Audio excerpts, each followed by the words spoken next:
Welcome to Fantasy Sports Daily, powered by FantasyGuru.com. Monday through Friday at 12 p.m. Eastern Standard Time, 9 a.m. Pacific. Ray Flowers breaks it all down for you from a fantasy sports perspective.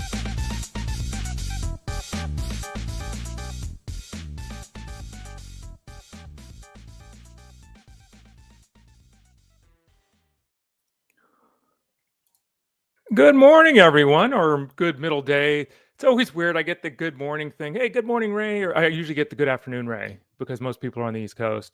And it's like, I'm answering this question for you in Discord. It's 7:46 in the morning.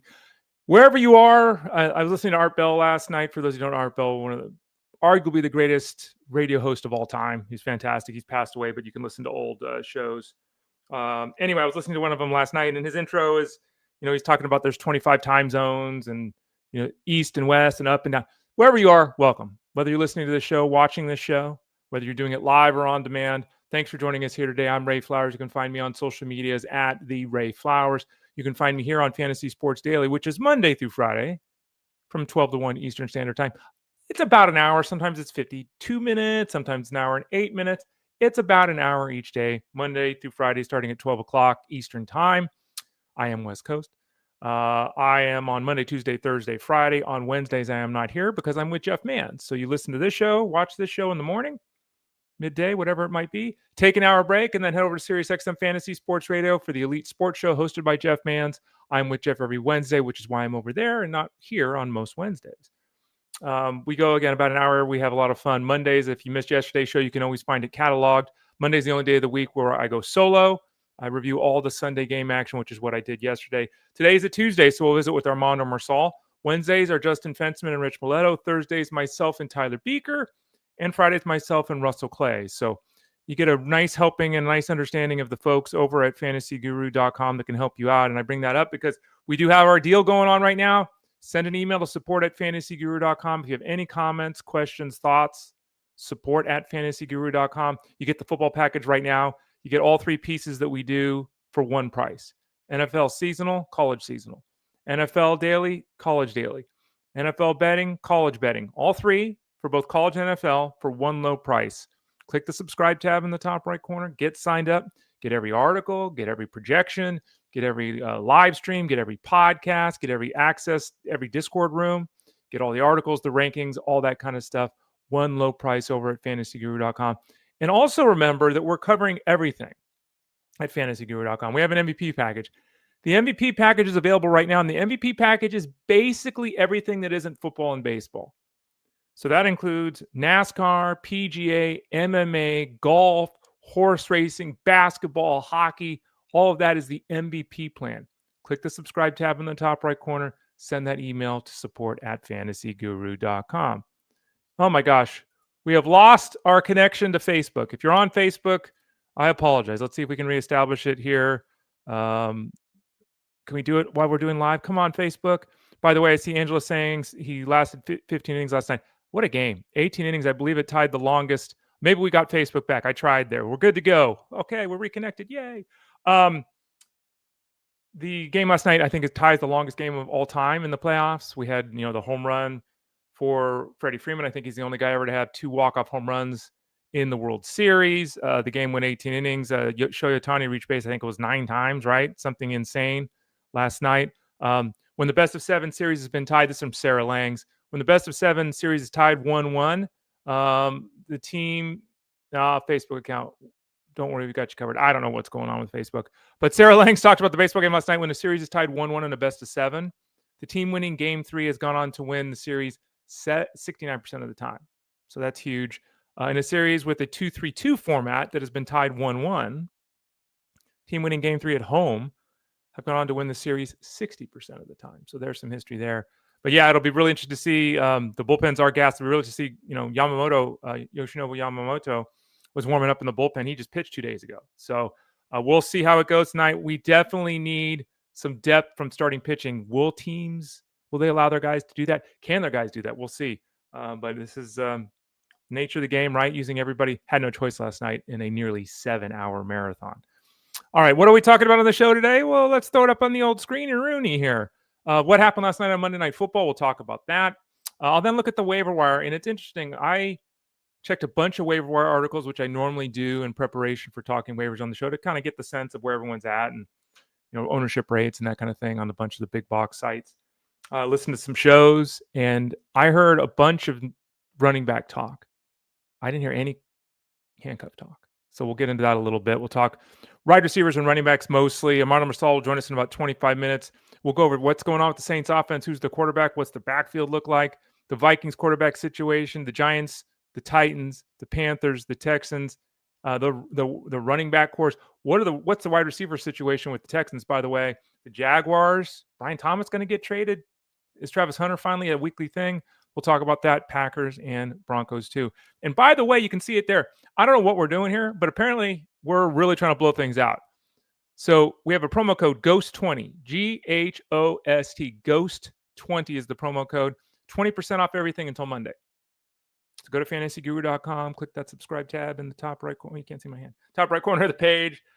Use the promo code GHOST20 for a 20% discount. Any questions, send an email to support@fantasyguru.com. Remember, you can watch this show live or on demand, youtube.com/@ElitePlusNetwork, Twitter X @FantasyGuru site, and hopefully Facebook is working. I think I fixed it. Facebook.com/FantasyGuruHQ. Those three places, watch live or on demand. Those three places you can leave comments and questions that we can address throughout the show. And then two more ways to listen to the show in podcast form. Just go to FG, click the Elite Plus tab on that toolbar at the top of the page, find the old shows there. And you can also just type in Fantasy Sports Daily, whether you're on Pandora or Spotify, iTunes, YouTube Music. Just type in Fantasy Sports Daily, and you should be good to go. All right, let's talk some Monday Night Football. The Chiefs moved to 5-3, kind of inevitable, right? 28-7 was the victory over the Commanders. The Commanders without Jayden Daniels.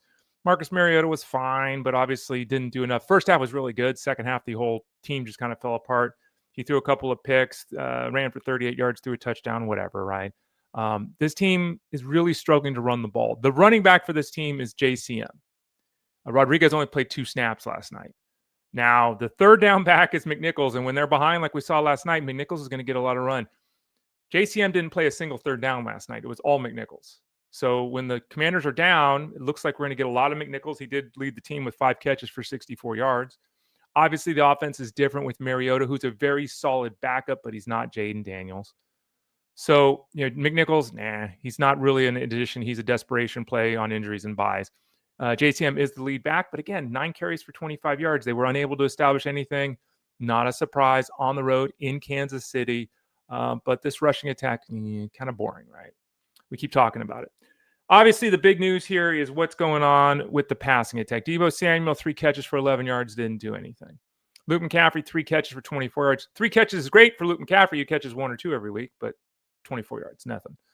Terry McLaurin, 3 for 54, got in the end zone. So if you played McLaurin, you got to pay off there. You got in the end zone. He tweaked his quad late. We're at the point, we're halfway through the season now, basically. And, I've said this a lot here on the show and in Discord over at FG.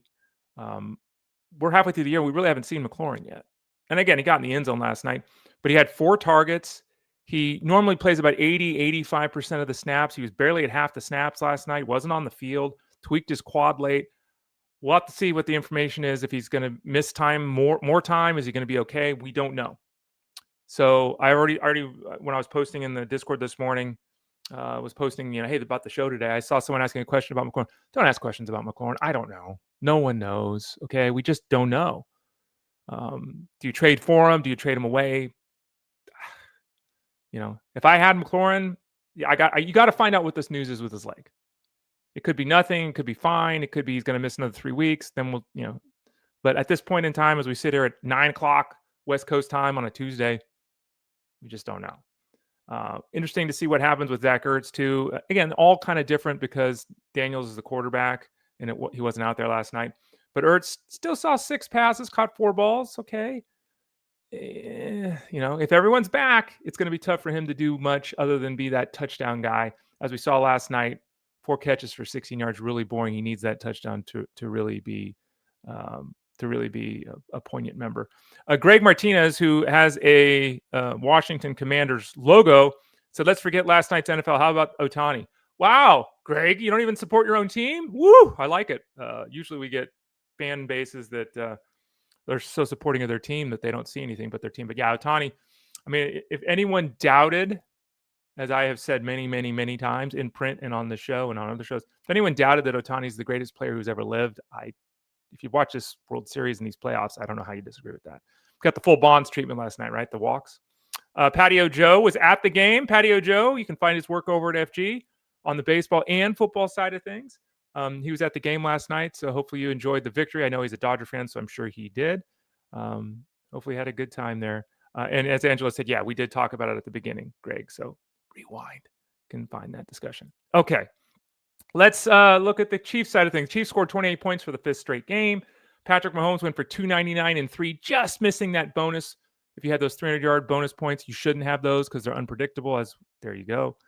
Ridiculous. But anyway, 2 picks, one of them obviously off of Kelsey's hands, so really not Mahomes' fault. Mahomes, another 25-point fantasy effort, continues to be an absolute banger this season. Kelsey with his biggest game of the year, I believe, 6 for 99 and a touchdown despite that drop that turned into a pick. Rashee Rice could have had 3 touchdowns. He only had 1. Only had 9 for 93 and 1. Oh, could have had 3. Was tackled inside the 5-yard line on a carry and on another catch. So he had another huge game. Xavier Worthy had 5 for 53. That's probably where Worthy's going to be. Worthy was overdrafted this year. He just was. And then people were hoping to have this massive start to the season with Rice down. He obviously got hurt. Didn't help things there. But the 7 targets, 5 catches, that's probably where Worthy's going to be. Now, the real question with this offense is there anyone else? If it's Kelsey, if it's Rice, and if it's Worthy, and we talk about this all the time, can your offense, even as one as good as the Chiefs, really support 4 guys? And the answer is no. Most offenses can't do that. Almost every offense can't do that. Last night, we saw Marquise Brown with 1 target.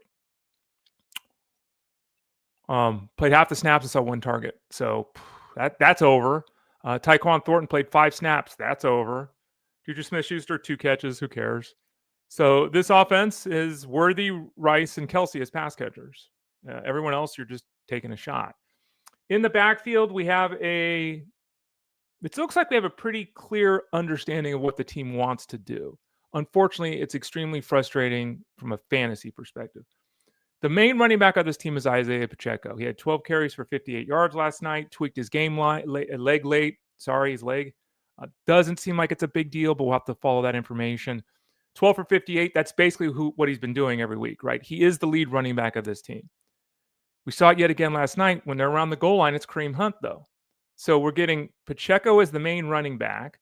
We're getting Hunt as the short yardage guy. He had a 2-yard touchdown, or was it 1 yard? 2 yard. 2-yard touchdown grab last night, and then the short rushing touchdown as well. So he scored twice. Then we got Brashad Smith, who is the third down back if they need it, or is the back that gets a chance when the game flow gets out of hand. Usually it's because they're killing an opponent. Unfortunately, Smith didn't see a single catch last night. That's been his role. He had 3 carries. But Smith is not startable, as we've said all along. If you're starting any of these guys, it's really, Hunt has to get in the end zone. And even if he does, last night he had 10 touches for 42 yards. He's not going to score 2 touchdowns every game. He's probably not going to score a touchdown every game. So he's getting 10 touches for 50 yards. Who cares? And 10 touches for 50 yards is kind of where Pacheco's at. So, kind of what it is. None of these guys are really usable. It works for the team. It's just an unfortunate scenario for those of us in fantasy. Angela says, let's put in a waiver claim for Kareem Hunt and let everyone else fight for Tracy. We'll talk about Tyrone Tracy here in just a few brief moments. By the way, the Jeys and my rundown are also the Jets. I think you all probably knew that. The Jets, the Browns, the Eagles, and the Bucks are all on bye this week. So we still have 4 teams on bye this week. A couple of the players that people are interested in adding this week on the waiver wire are actually on bye this week. So factor that in. If you take a look at the bye weeks, remember if you're adding a player on the bye week, also remember in the trade market, I've seen this coming up a lot already. If your guys had a bye week already and you're trading them away and you're bringing back a player that has a bye week to come, that's a huge scenario that you're losing. You're losing an entire game. And you're not trading your 6th wide receiver for someone's 5th running back, right? You're trading starter for starter almost every instance. If you're losing a game, be very careful. Always check the bye weeks before you make a trade. Okay, so let's get into some of the waiver wire stuff. Again, about 15 minutes, we'll talk to Armando Marsal. Again, as I noted, I listened to some shows, I read articles, and let me just say this very clearly. Every article that you see is led off with Tyrone Tracy, then it's Dylan Sampson, then it's Tank Bigsby, Ollie Gordon's, all these guys are meant. Handcuff your running backs. This is not complicated. This is a very simple process. Sampson was added after his week 1 addition, then he vanished from the offense, and he was dropped in probably 90% of leagues. If you had Quinshon Judkins, you should have grabbed Sampson at that point. We've said all along, we were concerned about Achane's workload and his body size and his history of being beat up. You should have Ollie Gordon on your team. Right? Cam Scatterbo was killing it. I know Cam Scatterbo was killing it, so no one was paying attention to Tyrone Tracy. He was dropped everywhere. He got hurt on the waiver wires all over the place. Did you add him? Or now are you going to have to go battle everybody else to get these running backs? Handcuff your running backs. Now, specifically Tyrone Tracy. I heard Tyrone Tracy some talk this morning, and I had the question in Discord yesterday at FG. Do not, N-O-T, not blow your entire budget on Tyrone Tracy if you have fat. Is Tyrone Tracy a usable weekly asset? Maybe. He's basically in the Isiah Pacheco zone. Yeah. People don't seem to understand this. Tracy is not going to touch the ball 20 times a week like Scatterbo was touching the ball 20 times a week. Tracy is not stylistically close to the same kind of runner as Scatterbo. In fact, he's a completely different type of runner. Okay. Scatterbo has been able to have a lot of success this year breaking tackles, right? Yards after contact, that kind of stuff. Tyrone Tracy is not that guy. Okay. Tracy scored a touchdown last week. He wasn't touched. The hole was like 14 feet wide. I'm only slightly exaggerating. It was a massive hole, right? He did score last week. I'm losing my mind. Am I losing my mind? I am losing my mind. Who was that? Who am I thinking of? He did not have a touchdown last week, Tracy. Who am I thinking of? Maybe it's just one of the runs for Mr. Cook with the Bills. Anyway, Tracy and Scatterbo are completely different runners. I am not recommending anyone blow their budget on Tracy. He is not a direct replacement for Scatterbo. We're almost certainly going to see Devin Singletary involved with Tracy. We saw in the second half last season when Tracy was the lead back for this team, kind of what to expect. 10 to 12 carries, 2 or 3 catches. That's what I'm expecting here. Is Tracy usable each week? He's a flex option. He's running back 23 in a good matchup. He's running back 29 in a bad matchup, right? So if you're looking around, listening around, don't be in the group that's spending all of your fab budget to add Tracy. If you have waiver wire priority, you probably still do it. Okay, because again, he is a starting running back, and especially if you lost guys like Scatterbo this week, but way too much excitement that I'm seeing out there in waiver wire land for Tyrone Tracy. And I have Tyrone Tracy. So he was on my Dynasty League team before we redrafted. I have him as a keeper in the one keeper league. I mean, I've got Tyrone Tracy, but I'm also keeping it reasonable. Next guy up on the list here is Ollie Gordon. We had talked about him yesterday, 10 carries. Again, Ollie Gordon is not usable. Last week was great because he got in the end zone. That's not going to be the norm for him. We saw 20 touches for Devon Achane. It's not often, at least it hasn't been. Maybe it will be in the future, but it hasn't been this season where that offense clicks with the Dolphins. Tua Tagovailoa obviously having the huge game with the 4 touchdown passes. Gordon is a fine addition if you have Devon Achane. If you don't have Devon Achane, he's not a standalone product. He's much like Kendry Miller was early in the year with Alvin Kamara. If you need 7 PPR points, sure, go for Gordon. If you need someone you can actually start on a weekly basis, it's not Ollie Gordon unless Devon Achane goes down. And remember, that offense has not been good for the majority of the season. Dylan Sampson, number 1, the Browns are on bye this week. Number 2, we don't know how much time Judkins is going to miss with his injury. Judkins has been called day-to-day. If he truly is day-to-day, if that's accurate, and who knows, teams don't always tell the truth. If that's accurate day-to-day, and he's got 2 weeks to get healthy, he's got a very good chance to play the next game, right? So be careful here with Sampson, whose real value would be as a pass catcher. We saw that last week because Dylan Gabriel can't complete anything down the field. We've talked about that here on the show. But yeah, Sampson, you could have added Sampson at any point the last month for nothing. Now you're going to have to spend to get him. So again, handcuff your guys. Tank Bigsby looked really good. Now the deal is the Eagles are on a bye this week, number 1. Number 2, Barkley's coming off his first Barkley game of the season. Number 3, they're saying that the hamstring injury with Barkley is very minor.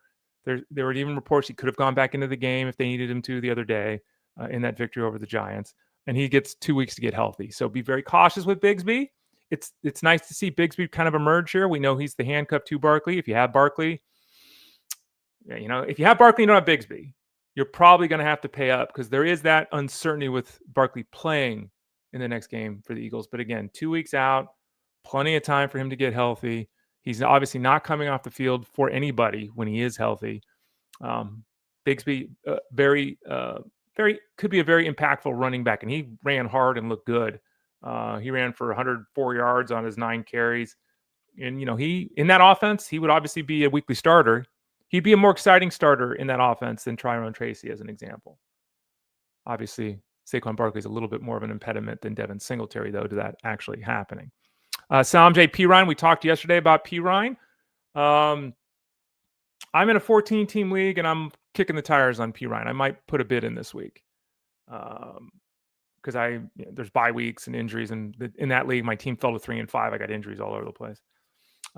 So Perine has seen his role increase both in terms of snaps and touches. We've talked about that now for multiple weeks going here.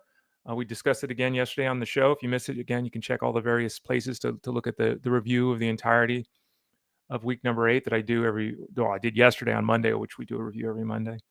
Perine is significant. Now, the real question is it Perine or Brooks that steps forward if indeed there is an injury to Brown? And that's an open-ended question.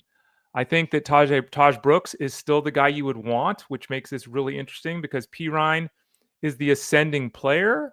There's no doubt about that. Brooks isn't doing anything, but I think Brooks is still the handcuff to Brown. He's still the guy that would come in and lead the backfield. I don't think Perine would end up leading the backfield, though everyone else is saying that. I don't agree with that. So something to keep in mind there with the backfield with the Bengals. Troy Franklin's really interesting. And let's talk a little bit, and we'll talk more about the Denver wide receivers with Armando Marsal here in a few minutes. The fact is that Denver has got Cortland Sutton as their number 1. Evan Ingram's catching 4 or 5 passes every week, even though he's not doing much. He's involved in the offense. They throw the ball to R.J. Harvey out of the backfield, or Beatty or McLaughlin, who's ever active. So we've got a lot of pieces here.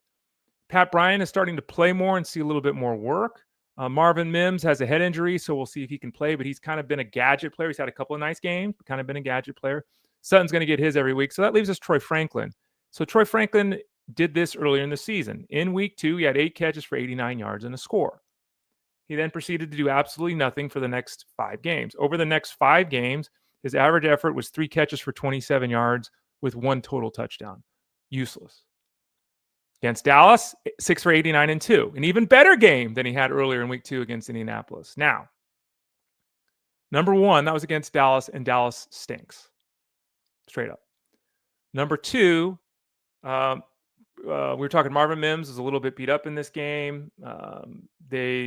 Sutton had a touchdown called back. Sutton had a drop at the goal line. This wasn't looking great. If you look at Franklin, he has seen 18 targets the last 2 weeks. He has scored 3 touchdowns the last 2 weeks. He is a trending player, no doubt about that. Be cautious, though. He's not a league-winning type of player. He's not a guy that's going to get 10 targets on a weekly basis. He's not a guy that's going to catch 85 yards and a touchdown every week. I just don't see that in this offense. Much like the running backs, the wide receivers kind of rotate through here. So the addition of Franklin is worth making. The question is, how much does it cost you?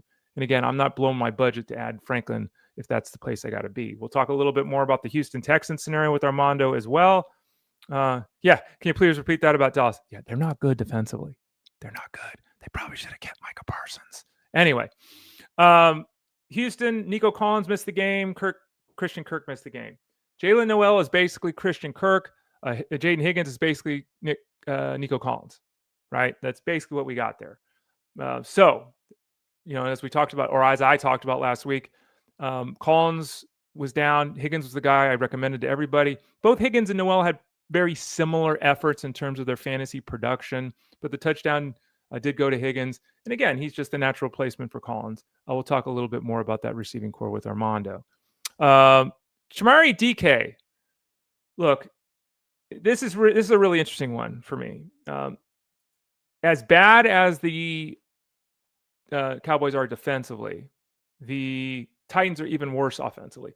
The Titans are awful offensively. They're just dreadful. Okay.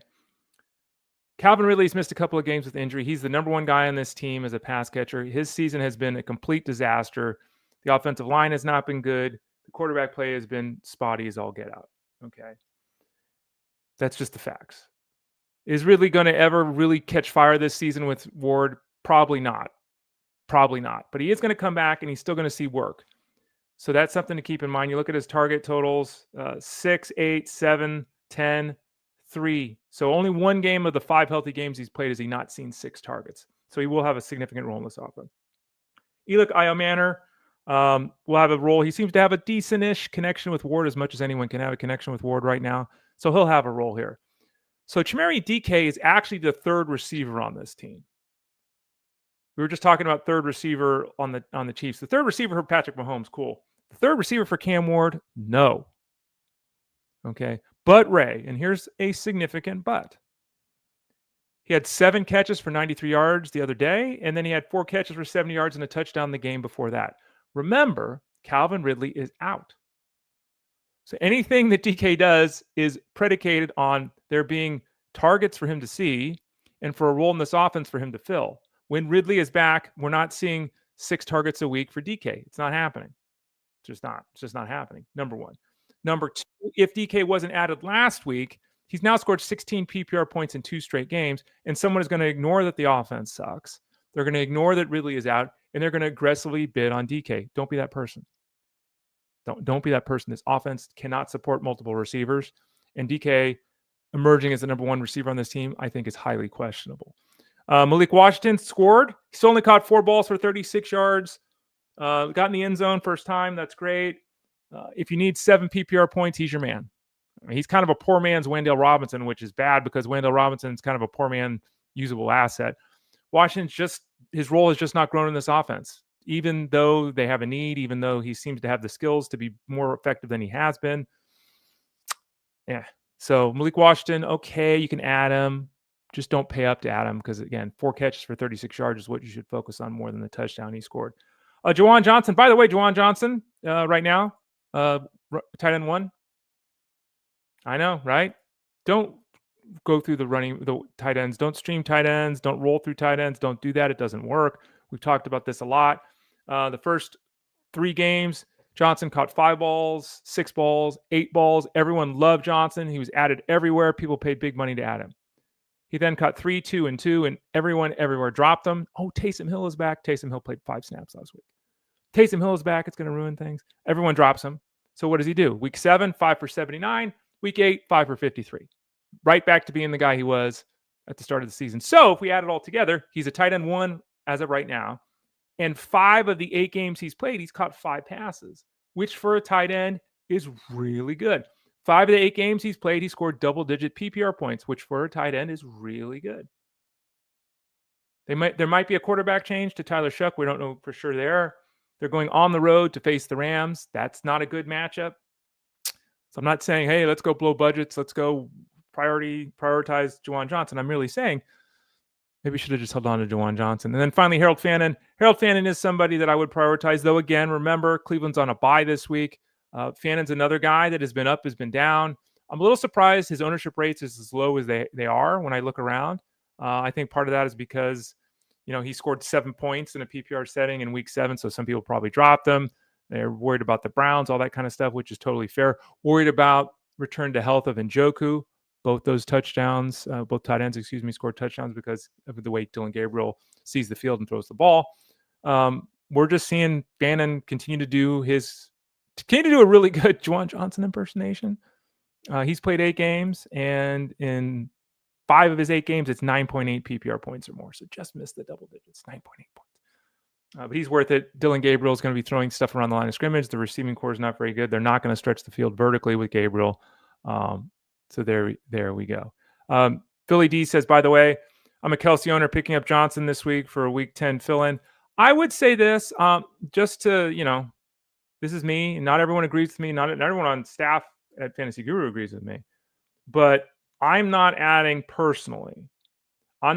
a secondary tight end 2 weeks in advance. I'm not doing that. because you can still find your 8 to 10 point tight end on the waiver wire. So I wouldn't do that. Some people would disagree and add him now, but that's just my thought. All right, so it's a Tuesday, and every Tuesday we talk to our main man, Armando Marsal. You can find him over at fantasyguru.com. You can find him in Discord. You can find him writing articles. You can find his podcast, Mind of Marsal, by going to fantasyguru.com, clicking the Elite Plus tab at the top in that toolbar. You can find this show that we're talking about and on right now. You can find Mind of Marsal there and listen to all the previous episodes. You can often find him on the live stream on Tuesday nights. That's 7 o'clock tonight, 7 o'clock Eastern Standard Time. And I don't know if he started doing basketball or not. He's kind of floating around. Let's bring him in and ask him. Armando Marsal at fantasyguru.com. Are you doing basketball right now, Armando, or just football? I am playing DFS basketball. There's been much success in that department. I haven't done content yet. I usually start content like about November. But I am following the league. I am following what's going on around the NBA. And I jump in and out of Discord, definitely helping out on Discord. But as far as content is concerned, not yet. I make that transition usually in November. So very soon I'll be hands-on with the NBA team there as well. And as you can see there on the screen, we do have the MVP plan available at fantasyguru.com. Get signed up. It's basically everything we cover besides baseball and football. So that includes basketball, hockey, NASCAR, PGA, MMA, horse racing, all that stuff. Soccer, if I didn't say it. So sign up for the MVP package over at fantasyguru.com. How you doing, Armando? I'm doing great, by the way. I was going to say, if you use promo code GHOST20, you get 20% off, Ray. Yeah, I know. mean, it's perfect timing, right? Like Halloween on Friday. Yeah. It's a good time to, there you go. There it is. I figured you had it there. Yeah, I got it. Ready to go. But yeah, he's right. We Ghost 20, Ghost 20, Yeah. get you 20% off, as Armando said, they're in purple. Yeah. So, Yes. yeah, look at us. Strongly recommend it. I strongly recommend our work too. I agree with you, Armando. Oh, look at that. I was being kicked off the show. Is that? Yeah. I just want it to be about me, Armando, today. Again, Armando joins us every Thursday at about 12:30 Eastern Standard Time. Lots to talk about here. And I thought we'd kind of take some broad strokes. I went through some waiver wire stuff. You're obviously going to be touching on players that could be on the waiver wire here too with some of these questions. But the bottom line is that we're halfway through the year and there's a lot of changes going on, mostly because of injury. But I want to start out with a scenario that's changing, but not really because of injury. Let's start out with the Saints offense. There is an injury, or was an injury, to Kendre Miller. He's out of the mix. Devin Neal played more, I think, than kind of thought he would. He actually played 3 times as many third downs as Alvin Kamara. Kamara hurt his ankle late, so there's questions about what's going on in the backfield. And the big one, obviously, is who's going to be the quarterback, Shuck or Rattler, who was benched last game out. What are you thinking? Anything positive here with the Saints offense, or is it kind of a hands-off scenario? The only positive is you're going to see a lot of targets for Olave and Shaheed here moving forward. I think this is a bad offense, a team that should be chasing points quite often. But it's not a place I want to be overly invested in, right? I think the pieces that you were invested in are the ones you're going to hold here. Chris Olave is probably rostered in every league. Shaheed, rostered in over 50, 60% of leagues as well. Outside of that, I think Devin Neal's fine in deeper leagues because, like you mentioned, he was more involved than people anticipated this weekend. And there's been the trade rumors. I don't think it happens, but you never know if Kamara gets moved and you want to anticipate that. I don't like making transactions. I don't like making deals. I don't like making moves based on speculation. But in deeper formats, like we come to the point, and I think you said something important, right? Like we're midway through the season. We come to a point now where you really want to clean up the roster. You want to make sure you have the right pieces on your bench. And there are people holding a wide receiver 6 or wide receiver 5. I rather hold running back 7. Like I rather be invested in running backs, right? Because those are going to be a little bit more difficult to come by in the time of need. Whereas a lot of these receivers you're able to pick them up, off waivers if needed in a bind. So that would be my advice here. Neal is someone I don't mind adding in deeper leagues, but he's not a priority by any means off waivers this week for me. Armando, what about the Vikings situation? I have Vikings quarterback down on the sheet. It's going to be McCarthy because Wentz is done for the season with shoulder surgery. We did get a report this morning that, maybe they'd even go to another. They've got to see what they've got in J.J. McCarthy, provided he's healthy. We were told he is healthy. Kind of forcing their hand here. I mean, the Vikings season's kind of teetering here, right? Like this top 10 pick, if I'm not mistaken, McCarthy a couple years ago, right? Like they got to find out what they got in McCarthy. So what are you expecting him to bring, or not bring to this offense moving forward? Well, this is a very important game for them as well. When you look at it, it's against the Detroit Lions. It's a division game. Difficult matchup for him. He hasn't looked great when he's played this season. He looks, like off. He doesn't go through his progression. Looks a little bit nervous in that pocket. If he's not 100%, this is not the ideal matchup for him against Detroit. But like you said, they have to see what they have in this young man, right? They put all their eggs in the McCarthy basket. They let Darnold walk. Darnold's looking good over there in Seattle. I think they're looking at that. And in this front office has a lot of questions to answer with McCarthy, right? And they have to put him out there. I wouldn't be looking to win this season if I'm the Vikings. I'm looking to see what you have in McCarthy because you have a roster that has been competing for a very long time. A lot of key pieces on both defensive end and the offensive end here. And if you don't have the right quarterback, you probably won't get too far. So I think they're going to have to see what they have in him. As far as fantasy is concerned, I would add him if he's out there in a 2-quarterback super flex league because he is someone that is going to start. Do I trust him this week? Maybe not. But if you're in a bind, if you have a quarterback on bye, Baker Mayfield's on bye, Jalen Hurts is on bye. So there are a couple good quarterbacks on bye. You might need a replacement. You could do worse than McCarthy. I've seen some questions where Cam Moore is the option or Geno Smith is the option. Like I don't want to go that far down the rankings. So I was very optimistic about McCarthy going into the season. I thought coaching, the system, the situation was great. He just has not looked the part yet. Still too early to determine whether he's a bust or not, I think, Ray, but definitely they need to get him going for sure. Armando Marsal of fantasyguru.com. You can follow him on Twitter X at Armando_Marsal. Giants running backs. Let's talk about it. Obviously, ostensibly, Tyrone, Tracy. I gave my thoughts earlier on the show today. I mentioned, Armando, that I looked around at articles and listened to some stuff, and it seems like everyone's like, blow your budget on Tracy. And I'm like, we've seen Tracy. Like, I'm not. And I said, to me, Tracy's he's running back 23 to 29, right? He's kind of, he's a flex guy, in my opinion. Maybe I'm wrong, but that's what my belief is. What's your belief ostensibly on Tracy here? Because a lot of people are saying blow that fab budget, get him this week with Scatterboo being done for the year. I would say it was really dependent on your running back situation as far as how much you want to blow of your fab. I would not go all in. This is not an all-in situation for me by any means.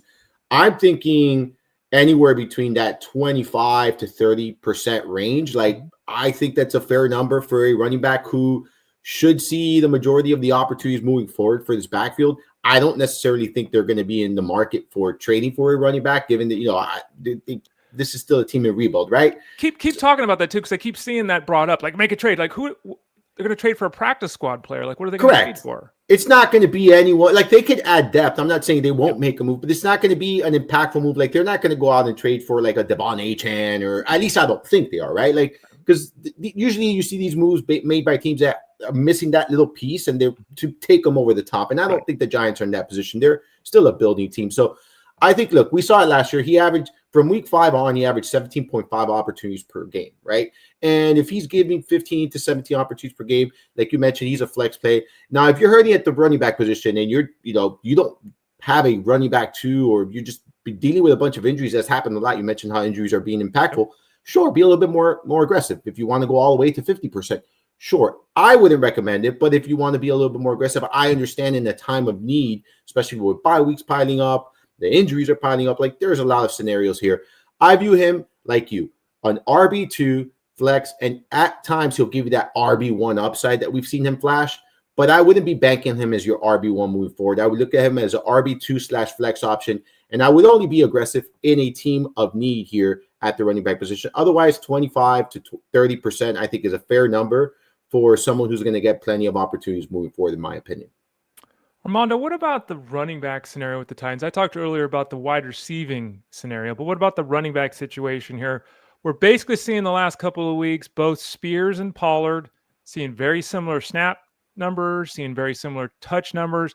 A lot of this because the Titans just suck and they're behind every game, right? So they've got to use Spears kind of, I think, a little bit more than they want. But is there any hope for either one of these running backs, Pollard or Spears, or is it just going to be a mess for both of them the rest of the season? I don't want to be starting any of these guys, we're being honest. Like, Cam Moore is not talked enough about. He's terrible. Like that. It's not going well. Terrible. This offense is awful. The defense is not good. The run game is not going to be efficient here most weeks, right? Like it's one of those weird situations, Ray, where someone asked me today, look, should I cut Pollard? I don't want to cut Pollard, right, but I don't want to start Pollard. So I don't know if that makes sense to people, but that's where I'm at with him. It's not a situation I trust. I've been writing about this backfield now the last couple of weeks since Spears returned, really, in the snap and usage breakdown article, and it's been nearly a committee here. Yeah, we saw this week where Spears played more snaps than Tony Pollard did, right? So definitely cutting into Pollard's workload. Pollard no longer someone you can rely on. Spears is someone that I think is a good add, as a depth piece, but again, not someone I want to rely on. Ideally, one of these, maybe Pollard gets moved. Again, this is another candidate that could get moved, and there's been speculation, there's been rumors. He gets moved, Spears becomes a starting running back, and it's a thing by volume where he's producing by volume, and that's about it. But I'm taking the wait-and-see approach with this backfield right now, Ray. I'm not starting any of these guys unless I absolutely have to. And I want to see what happens here before the trade deadline. Wonder what would happen if Will Levis had been healthy. You think he'd be starting for the Titans? You think they'd bench? I think so. It's really bad. Like I was not overly optimistic about Ward going into the season, right, or into the into this draft class, but it's worse than I anticipated. I'll say that. Armando is usually the positive guy. Armando Marsal, it's not good. It's not good, Ray. Ray says it, who cares? But Armando says it. Wow. Panthers running backs. Since Chuba Hubbard returned, he is averaging half as many yards per carry as Dowdle. It's a fact. Dowdle has looked more explosive. He has been more productive. He's been the better runner thus far. They're doing the half and half thing. They're doing the shared, snaps in terms of a series thing. We get Dave Canales coming out kind of saying, well, we got to give the ball to Dowdle more. Well, yeah, idiot. You should have been doing that in the first place. We talked about this with Hubbard. Like, they gave him a $32 million contract extension in the middle of last season, right? Now we're hearing, well, they're going to go a little bit more with Dowdle maybe. What's going on here? Can you start either one of these guys? Do we need to see the change? Because if both guys are taking a series here, a series there, one guy's getting 12 touches one week and he's getting 9 the next, like, it's kind of like the Titans. It's better than the Titans, but it's very similar that these two guys are really chopping it up right now. Yeah, I said this when Hubbard first returned. This becomes a nightmare situation for fantasy managers. Without question, if you're watching these games, Dowdle looks like the better running back between the two. And they start with Hubbard. Like, their first drive is always Hubbard. I think there's been reports, and this could be a different scenario this upcoming week where they start with Dowdle in that first drive. I think that gives them their best bet, right? Because if he does look good, that they could continue to lean on him a little bit more. They are invested in Hubbard. There's no question that this is going to continue to be a committee. Ideally, we see a little bit more of a 60-40, 70-30, 65-35 in that range. Right. And not so much of a 50-50. When you look at the numbers this past weekend, rush attempts, 13 for Hubbard, 8 for Dowdle. Hubbard had 34 rushing yards. Dowdle had 54 rushing yards. Like, it's one of those situations where we're seeing a committee. It's not ideal for fantasy managers. We know that Dowdle could produce high-end numbers, but we just have to understand that right now he's not going to get all the opportunities, and that's going to cap his ceiling, his upside, and his weekly floor at the end of the day, right? So I do think it becomes a little bit more of a volatile situation, not one you can count on. But then again, these are potential flex options for some people. You just have to temper expectations, I think, if you're rostering or starting any of these two running backs. Armando Marsal of FantasyGuru.com joins us every Tuesday at about 12:30 Eastern Standard Time. One more running back scenario to talk about: the Texans. Armando, Woody Marks is the people's favorite, the people's choice, right? But Chubb continues to get involved. He continues to be the lead guy on the ground, as we saw yet again against the Niners. What do we got here? Chubb's not usable. Marks kind of is. Do you see Marks taking over the backfield? I know some people are really in on Marks. Other people have a little bit of concern. I mean, I'm not proud, but I've had to start Marks the last couple of weeks because of my roster. Right. Look, when you look at the numbers, he's been the better running back, right? Like, he looks like the better running back. He's been a little bit more productive here for the Houston Texans. I think if you're invested in this backfield, it is with Marks. But you have to understand it goes back to the same thing we talked about right now with Carolina's backfield. This is not Marks' backfield to himself. He is sharing the football with someone else. You're sharing the workload with someone else. And there are going to be weeks where, because of that, the production tends to be volatile. For me, someone that you're playing in the flex position in deeper formats, sure. He's someone I definitely think you should roster, because I do think that we saw this Houston offense look much better this week, right? Stroud had one of his better performances this week. They did it without Nico Collins. I thought that was pretty impressive. The defense looked really good. The offensive line looked better. There's still a problem.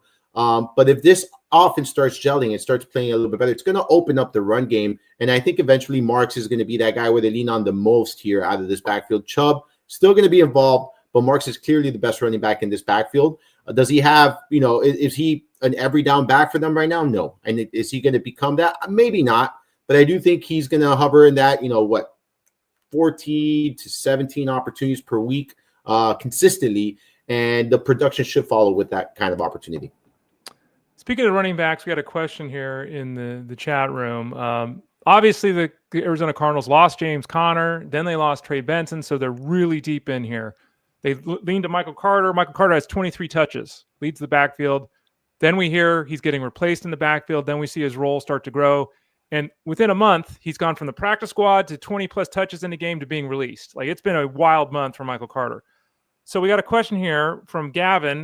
Bam Knight is getting the job in Arizona. Yes, Bam Knight is getting the job because Carter is out. However, with Amari DiMercato seemingly coming back, is the pickup as a Benson owner, or do we just avoid the situation? Benson is eligible to return in Week 10. This move, to me, signifies that they expect that to happen. I would anticipate Trey Benson immediately returning and taking over the backfield. So I think it's a very short 1-week window for Bam Knight. I don't care about Amari DiMercato. That's my read of the situation. What do you say, Armando? I agree 100%. This is one of those situations, like if Bam Knight 1 week rental, right? Because like you said, Trey Benson is eligible to return in Week 10. I think this move signifies that they expect him to be fully ready without question in my mind. If he's ready to go, he's going to assume the majority of the workload here. That's what we expected from him. If James Conner were to miss time, unfortunately, he got hurt. For me, if Benson's out there, he's someone I'm recommending to go add. You don't have to spend a lot. I don't think a lot of people are thinking about Week 10 right now, and I think this is a perfect time to go out there, bid 3, 6, maybe 4, 8% in a more aggressive league, and you'll be able to get Benson. I'm not doing anything with DiMercato here, like zero. I'm with you. Godfrey's81 says, beautiful fall afternoon in the Northeast, walking my dog through the woods and listening to fantasy. Well, I wish I was there, Godfrey. Yeah. I walked my dog because we don't have the time change for another couple of days. I had to leave, and I was outside at 6:30 this morning in the dark.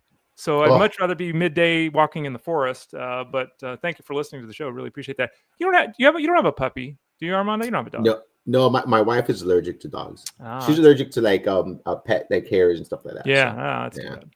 Does she still try to say hi to ones when she sees them, or does she stay away? She stays away because it gets really bad for her. Like she gets like really red and stuff like that. Right. So, yeah. Armando Marsal of FantasyGuru.com. Let's talk some wide receivers, Armando. Let's stay with the Texans. Let's talk about their wide receiving group. Noel, Higgins ascending. Both guys with solid efforts last week, but Kirk was out and Collins was out. So, if those guys still are on waivers, and I don't think they are in most leagues, but in some shallow leagues, maybe they are.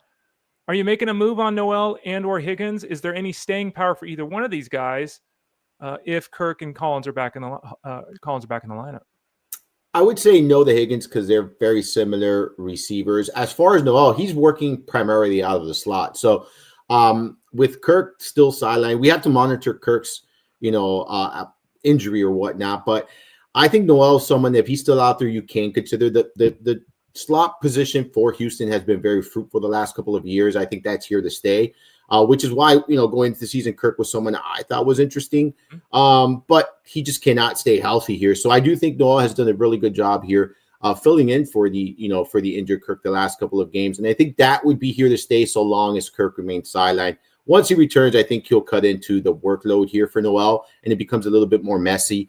As far as Higgins, with Collins potentially back, I don't think that's going to be sustainable. Nico Collins is going to assume the majority of the target share here for Houston. We know that. He's a superstar receiver. I expect him to come back and be that number one wide receiver we're used to seeing here. So Higgins is the one that I think it's just a shorter window. If Collins were to miss again, sure. But you need Collins to miss again for Higgins to really continue to see that kind of opportunity. We can't forget Xavier Hutchinson was also involved. Like, they kind of spread the ball there, with Nico Collins out.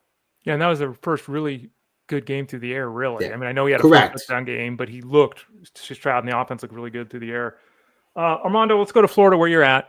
Let's talk Jaguars. They haven't played in like 100 days, so it seems like, who are these guys? Let's remember they're an NFL football team. We've heard Brian Thomas has got a shoulder issue. We know that his season has not gone as expected. He's had drops. He's not performed anywhere near expectations, right? He was a top 15 pick everywhere. We've heard rumors that he might be traded, though those rumors were shot down recently. When I heard the rumors that he might be traded, I'm like, what the hell is going on? If they trade him, there's a problem in the locker room because that doesn't make any sense.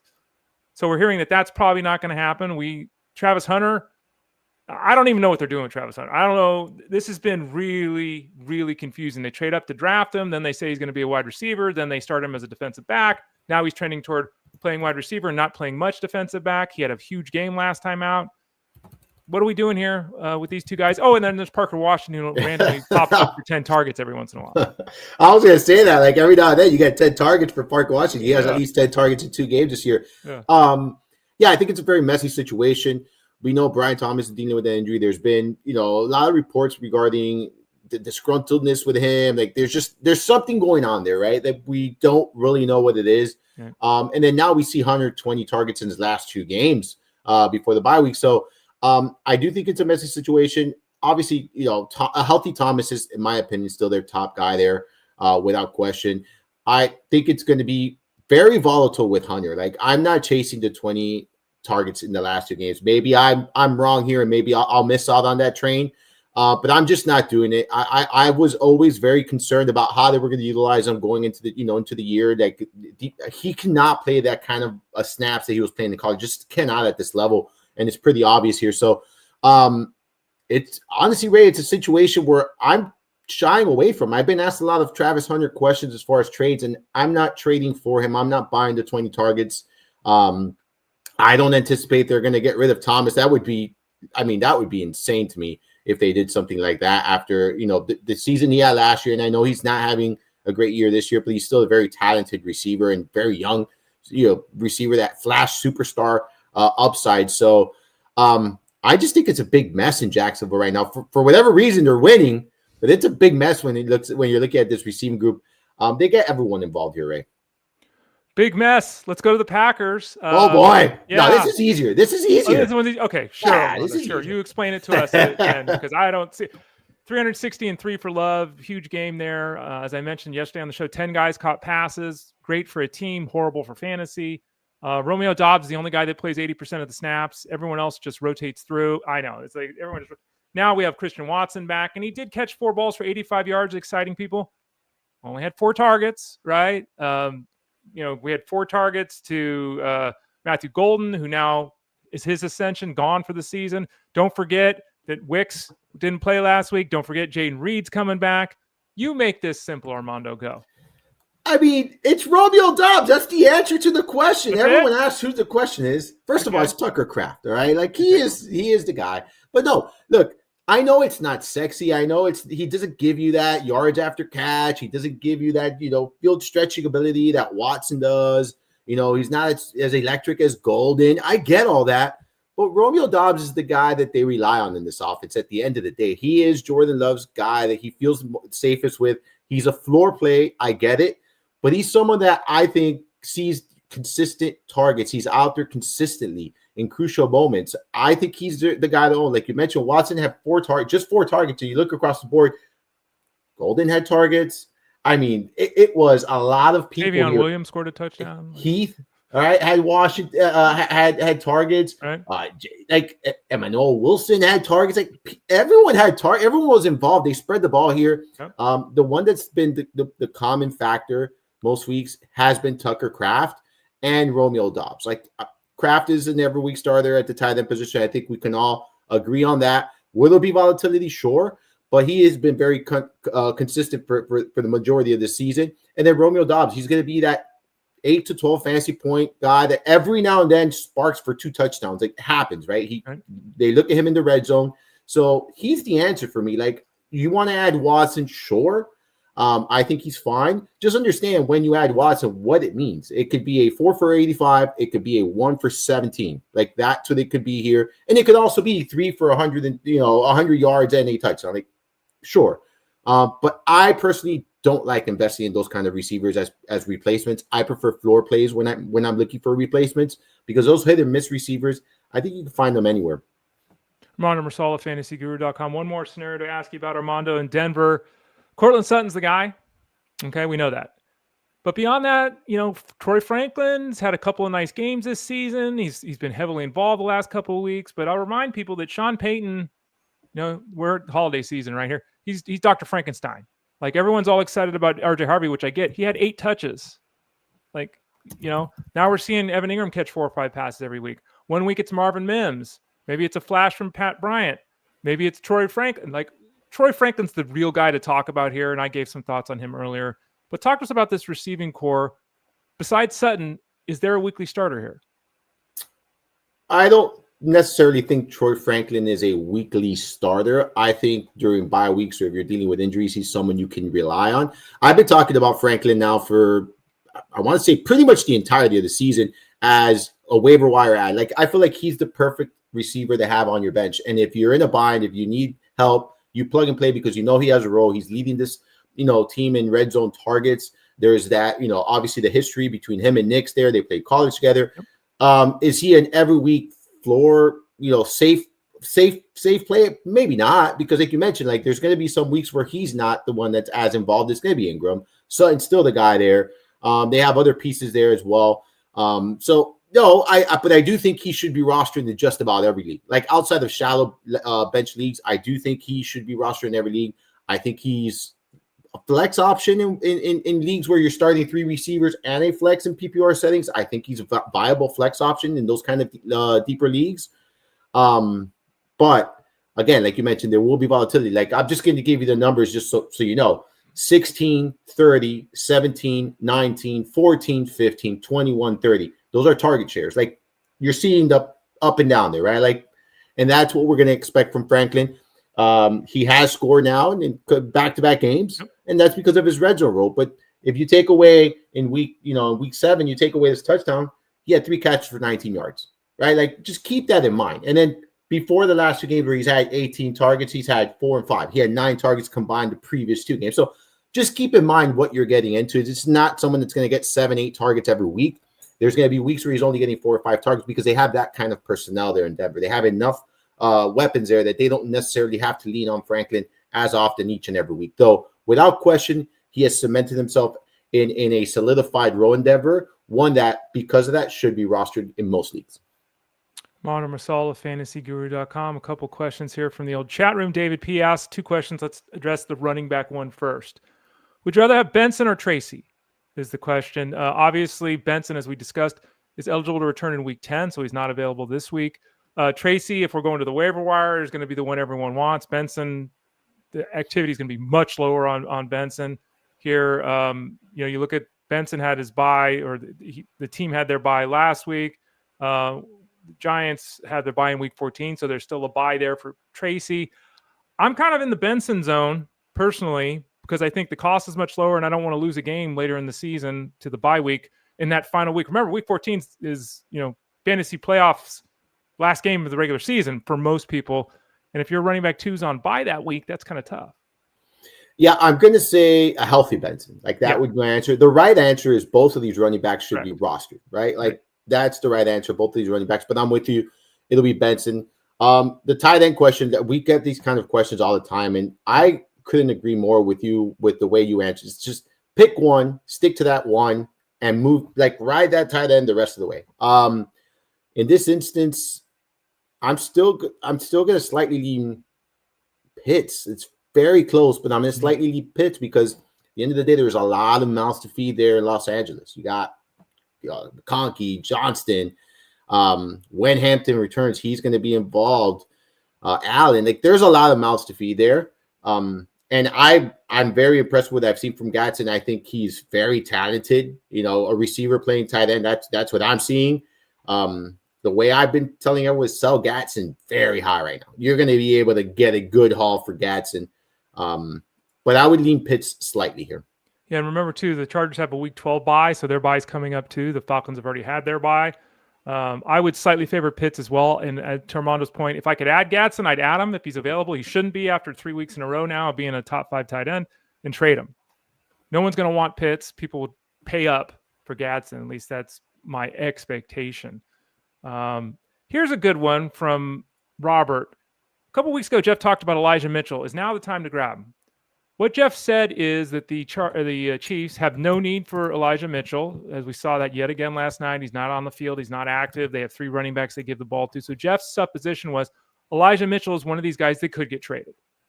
I'm not adding a backup, non-active player in Mitchell unless I'm in a 16-team league with 25 roster spots, right? It's got to be something significant. So just to put in the context what Robert is asking, so the listeners that don't have that show on demand, Jeff was talking about the potential. Keep an eye on Mitchell. He could get traded and maybe have a role at some point then. Yeah, it depends on the size of your league. I think these kind of plays are better suited for deep leagues, deeper formats, not a 10-team or 12-team league with 6 bench spots. Like, you're not adding Mitchell in those kind of formats. I think it really depends on your league size, your roster sizes. But these kind of moves for me, Ray, are only in really deep leagues. And I know Jeff plays a lot of deep leagues. I play deep leagues. You play deep leagues. So we think about these, kind of plays and these kind of, players to consider, because when you look at waivers, there's really nothing out there. So you're really trying to go outside the box here. But in leagues where you still have Tyler Algier, Tyrone Tracy, players like that out there, Manon Guy, like these kind of players, like you shouldn't be looking at Mitchell or anyone like that as a, lightning in a bottle kind of, dart throw. I'd rather throw it on someone who has a more solidified role right now and is maybe one injury away from a full-time workload. Bill W's got a question that everyone wants to know what Jeff thinks, because he also mentioned, Jeff said this on the show. We have a running back grid article that gets updated every week. I think it's Wednesday where it gets updated over at fantasyguru.com. And on that grid, for those people that don't have a subscription, and you should, click the subscribe tab in the top right corner at fantasyguru.com. Remember, Armando talked about it. Use the promo code GHOST20 to save 20% on any of the products. The grid shows the starter, the handcuff, and who's the third down passing back guy. Obviously, it's the Colts. They've got the number 1 guy going, and Jonathan Taylor. We have DJ Giddens listed as the handcuff. He's listed in red, which means the situation is unstable. So this is not for certain. But what Jeff did say on the show yesterday, and it's a position that I do agree with, so let's get your take on it, Armando, is that remember, and this happens a lot, when running back 1 goes down, running back 2 stays running back 2, and running back 3 becomes running back 1. Okay, because there's all kinds of things going on. What roles the player filling? Do they play special teams? There's all kinds of things going on in the backfield. The backup running back, the cuff that you want, isn't always the guy that's active on Sundays. He isn't always the guy touching the ball on Sundays. I think it's Giddens over Godson. That would be my call as the cuff. What do you say? I agree 100%. It's Giddens, and you mentioned it. I think that's so important, right? Like, there's different roles. And when you have a starting running back who's not going to play special teams, that second running back might be playing special teams. And you don't want Giddens playing special teams. You don't want an injury to that running back, for something you don't need him for. And that's why he's inactive, because they have a certain amount of players that they can activate each and every week.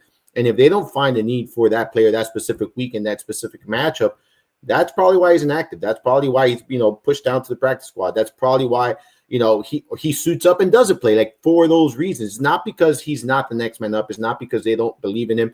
It's just because they don't need him for what they're doing that week, for their game plan that week. And I think we have to understand that this is one of those, situations in the league where I agree with you. Giddens not seeing a ton of action ever, but if Taylor were to miss time, I still, would have Giddens. And if I'm a Taylor owner, I would have Giddens on my bench. That's the way I would answer this question. And remember it, Bill, Michael Carter was on the practice squad, and 2 days later he's had 23 touches in a game. So it happens. S. Beyond Dio says, I'm single quarterback league, redraft. I have Josh Allen. I grabbed Daniel Jones for Allen's bye week. I don't like to carry 2 TDs, but I just can't drop an elite top 5 quarterback. in a 10-team PPR where these guys hoard quarterbacks. If you're looking to trade Jones, what positional tier would I be looking to get in return, or should I just hold until I need the bench space? We can't ever answer the what player you can get thing because if you added Daniel Jones 7 weeks ago and we're holding him fine, if you added Daniel Jones 3 weeks ago, no one in your league cares, right? Like it's one of those things. Like he was killing it before 3 weeks ago. We don't know who has what to trade. We don't know what your needs are. To me, on a broad scale, I hate carrying two quarterbacks because Josh Allen's playing every game, period. We know that. I hate doing it. But Armando, I really struggle to beyond Yo's point, I really struggle to drop a guy who's quarterback 5'6". Like, I don't want to just give Daniel Jones to somebody. So I'm kind of stuck now to the point where I have to either trade him or kind of just sit on him. I don't want to give him away for free. Yeah, these situations they're not fun, right? You have to think this through. This is the thing. In single quarterback leagues, the trade market for quarterbacks is just non-existent, right? Like it's not, especially this is a 10-team league, right? Especially in a 10-team league. Yep. I think your best bet here would be, and I'm not saying if you're really trying to trade a quarterback, it's going to have to be Josh Allen. It's not going to be Daniel Jones. You're going to have to put Josh Allen on the trade, on the trading block, and then see what kind of offers you get. As far as what you're looking for, what you're expecting in return, this really depends on your team needs. This depends on the other, whoever you're trading with, whoever you're, moving, what their team has to offer. It might not be a 1v1, and you might need a couple of players in return. So, like Ray said, this is not a question we could just give you an answer to. I can't tell you what tier you could look at, RB2 for a quarterback in a single QB league. Just because Daniel Jones and Josh Allen are top 5, I would not be expecting a top 10 wide receiver or a top 10 running back. Like, it's just, they're two different positions, two different values. So what I would do, this is what I always advise in these situations. Don't force one as you're trading, as the player you're putting on the trading block. I would put both quarterbacks in the trading block and see what kind of offers you get. Like, shop around, look at the teams that need quarterbacks, look at the teams that are hurting at the position, and then say, hey, I have Josh Allen and Daniel Jones willing to trade either of the two. And then whatever your team needs are, you do it. And you can even make the offer yourself. Like, if this player, if the team that needs a quarterback is heavy at receiver and you need a receiver, you could say, hey, here's Josh Allen. These are the receivers I'm interested in, and just make an offer and see what they say. They can always counter. They will always decline. It does not hurt to try. But to your point, it's very difficult to cut, a top 5 quarterback in any league, really. Yeah, and Josh Allen's going to bring a huge return. Oh, yes, and you can count on Daniel Jones each and every week. This is what I'm saying. There was a question the other day, and I'll make this short. There was a question the other day saying, I got Trey McBride and Gatson. Should I be looking to trade Gatson? I said I would look to trade any of your tight ends, right? Because if you could rely on Gatson, yes, you prefer McBride. He's the safer play of the two, but Gatson has emerged as a top 12, tight end for fantasy managers, someone who you can pretty much plug and play if needed. If you could get a better haul for McBride and it's going to improve your roster and forces you to lean on Gatson the rest of the way, why not? Like, same scenario here. So that's what I would do here with this situation. Not necessarily say I got to trade away Daniel Jones. I'll trade away whoever gives me the two or the best return, because I could start either of the two moving forward each and every week. Armando Marsal of FantasyGuru.com joins us on Tuesdays at 12:30 Eastern Standard Time. We held them long here, folks. Good questions. So, Armando, thank you for sticking around for that. When are the podcasts, the Minor Marsal, which you can find at FantasyGuru.com, clicking that Elite Plus tab in the toolbar at the top? When are they dropping this week? I saw you had one the other day already. Yeah, yes. Well, so Fridays is the DFS one. Chris and I break that one down, and we break down the entire slate. I'm going to do a solo pod today. We're talking a lot of roster management in that one, so I'll talk roster management, buys and sells, waiver, and there are a couple of takeaways from this past weekend. And then, of course, we got all of the other content there. We got the snap and usage review that goes live every Thursday. The defense versus position chart, the same thing. We got the red zone review that's out there as well later in the week. We got our staff pick that goes live on Thursdays as well. And then every Sunday, noon Eastern, Chris Rose and myself, we do the live DFS game day show. So make sure you're tuning in every noon. I'm also in Discord answering questions at the same time. So catch us in Discord there from 11:30 a.m. Eastern all the way into kickoff. And are you on the live stream tonight too at 7 o'clock Eastern? I won't be tonight. I've been every Tuesday. Tonight, Rich is gonna hang in there for me today. Rich wants to go in there and talk football with the guys, so he's going to be on there talking football with the guys. Armando's busy. Take a breath, Armando. There's a lot of work you need to do. Keep your breath. Stay awake. A lot to do throughout the week over at fantasyguru.com. Remember, click that subscribe tab in the top right corner, folks. Send an email to support@fantasyguru.com. And remember, that promo code GHOST20 get you 20% off as well. So use that when you're checking out. Armando, thanks for joining us today. We'll see you in a week. Appreciate your time, and good luck in week number 9. Yes, thank you so much for having me on. You got it. Tomorrow, Armando will be Armando will be doing things. He just told you everything. How about this? Tomorrow, Justin will be here with the aforementioned Rich Miletto. They'll be on Wednesday, and I'll return on Thursday. So go over to fantasyguru.com. Get signed up now. Go over to SiriusXM Fantasy Sports Radio in a little less than an hour and listen to the Elite Sports Show with Jeff Mans. I'll be with him tomorrow on Wednesday. For Armando, I'm Ray. It's been Fantasy Sports Daily, powered by fantasyguru.com.